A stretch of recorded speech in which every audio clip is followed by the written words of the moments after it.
Good morning. मैं हूं Aslam sir और मैं आज आपको पढ़ा रहा हूं गणित का जो है मेंसुरेशन, जो 8 में भी है। आप लोगों में है? बोलिए। 8 में भी है, 9 में भी है, 10 में भी है, 11 12 में भी आता है और पॉलिटेक्निक में आता है। तो मैं पॉलिटेक्निक की किताब से सवाल लिया हूं, आ रहा समझ में? लेकिन आता है 8 में, 9 में, 10 में, 11 12 में उसका सूत्र है, काम आएगा। तो देखिए मैं यहां लिख दे रहा हूं अर्थ क्लास। अर्थ क्लास में है ना बाबू? देखे अभी आप लोग 9th में भी है, 10th में है और 11 12 में भी ये सूत्र काम आएगा मेंसुरेशन। जब वो लोग कैलकुलस वगैरह लगाते हैं तो सब में काम आता है और पॉलिटेक्निक में भी आता है। यहां लिख देना है पॉलिटेक्निक, आता है ना जी? टेक्निक, पॉलिटेक्निक में भी ये आता है। ऊपर हेडिंग डलवा दिया जाएगा। देखिए एक तो सादा सवाल लिए हैं और 2 रंगीन है। सादा देखिए क्या है, आज घन पढ़ा रहे हैं, कल हम घनात, उसके बाद पार्ट 3 है। ये क्या है ये? हाँ यहां मैं लिख दे रहा हूं पार्ट 3, यहां भी लिख दे रहा हूं मैं पार्ट 3। और ये जाएगा 100 तक। कहां तक जाएगा? तो पूरा 100 तक आपको लेने की जरूरत नहीं है। जो आपका चैप्टर में जो होगा आप लेंगे, बाकी पॉलिटेक्निक वाले लोग लेंगे, क्योंकि पॉलिटेक्निक में 41 चैप्टर है और 50 सवाल पॉलिटेक्निक में आता है गणित का। मालूम है कि नहीं आप लोगों को? 150 नंबर का होता है। एक अगर 4 नंबर का हो तो 200 नंबर का होगा। हाँ शायद 200 नंबर का होता है। देखिए मैं इसको लगा रहा हूं, एक घन की एक भुजा 5 सेंटीमीटर है, तो घन का आयतन, विकर्ण और संपूर्ण पृष्ठ। ऐसा सवाल नहीं आता है कि एक ही में आयतन, विकर्ण, संपूर्ण पृष्ठ दे, लेकिन मैं आपको एक ही में ले लिया हूं ताकि आप समझ जाएंगे आराम से। अब अलग अलग सवाल लेने में समय ज्यादा लगेगा। तो शुरू करते हैं। देखिए केवल आयतन पूछेगा, चाहे विकर्ण पूछेगा, चाहे संपूर्ण, मैं तीनों निकाल दे रहा हूं। यहां देखिए हल लिख देंगे और लिखेंगे घन का आयतन बराबर, सूत्र बोलिए घन के आयतन का क्या सूत्र होता है? a पर 3 घात, यानी 5 पर 3 घात बराबर 125। घन सेंटीमीटर जरूर लिखें, आयतन को घन में लिखा जाता है। सेकेंड बोलिए क्या पूछ रहा है? सेकेंड पूछ रहा है विकर्ण, तो लिखेंगे घन का, हाँ, विकर्ण बराबर, सूत्र बोलिए a करनी में 3, तो a कितना है? 5, तो 5 करनी में 3, इसको सेंटीमीटर में लिखेंगे। किसमें लिखेंगे? सेंटीमीटर। अब क्या निकालना है बताइए? हाँ, घन का बस 4 से 5 मिनट में लग जाएगा। सुने ना आप लोग? अगर अकेले हमको लगाना होता तो 1 मिनट ये, 1 मिनट ये, 1 मिनट ये, 3 मिनट। आपको समझाना है तो 6 मिनट। घन का संपूर्ण पृष्ठ बोलिए, घन का संपूर्ण पृष्ठ बराबर क्या सूत्र होता है? 6a², यानी 6 भुजा पर 2 घात। 6 गुणे भुजा कितना है?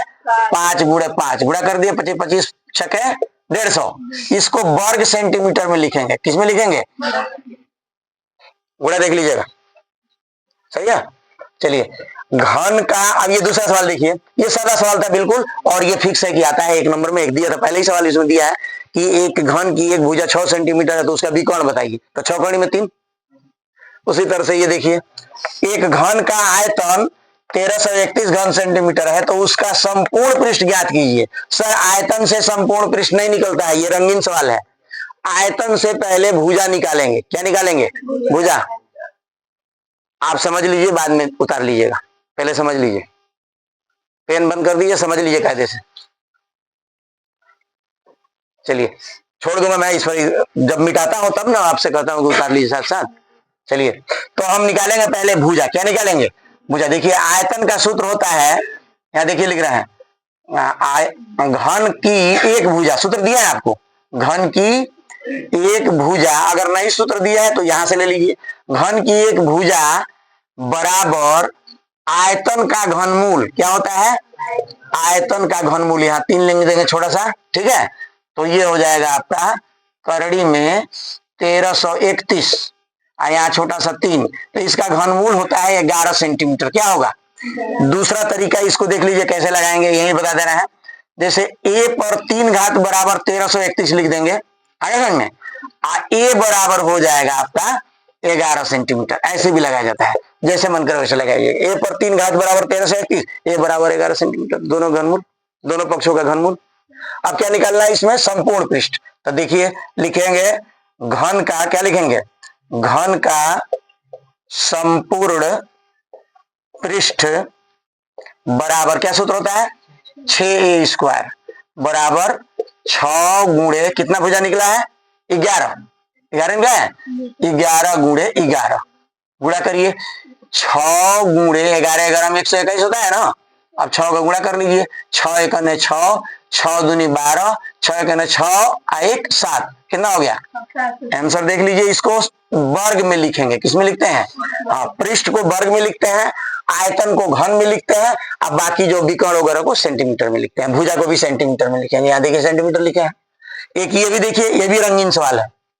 देखिए लिख रहा है कि एक घन का विकर्ण 6 कर्ण में 3 सेंटीमीटर है, घन का आयतन ज्ञात कीजिए। तो विकर्ण से आयतन नहीं लगेगा, लड़के लोग क्या करेंगे, इसी को लिख देंगे ए पर 3 घात 6 कर्ण में 3 गुणे 6 कर्ण में 3 गुणे 6 कर्ण में 3, गलत हो जाएगा सर, सर है ना। पहले भुजा निकालिए, विकर्ण देखिए, विकर्ण क्या लिखेंगे, हाँ, घन का विकर्ण, बोलिए, घन का विकर्ण बराबर भुजा कर्ण में 3, एक कर्ण में 3 होता है, ये दिया हुआ है, कितना दिया है, 6 कर्ण में 3, देखिए दोनों तरफ कर्ण में 3 कर्ण में 3 कट गया कि नहीं, तो ए बराबर कितना हो गया, 6 सेंटीमीटर। अब ये भुजा निकल गया। अब आप निकालिए आयतन, तो लिखेंगे घन का आयतन, बोलिए, घन का आयतन बराबर ए पर 3 घात बराबर 6 पर 3 घात बराबर 6 गुणे 6 गुणे 6।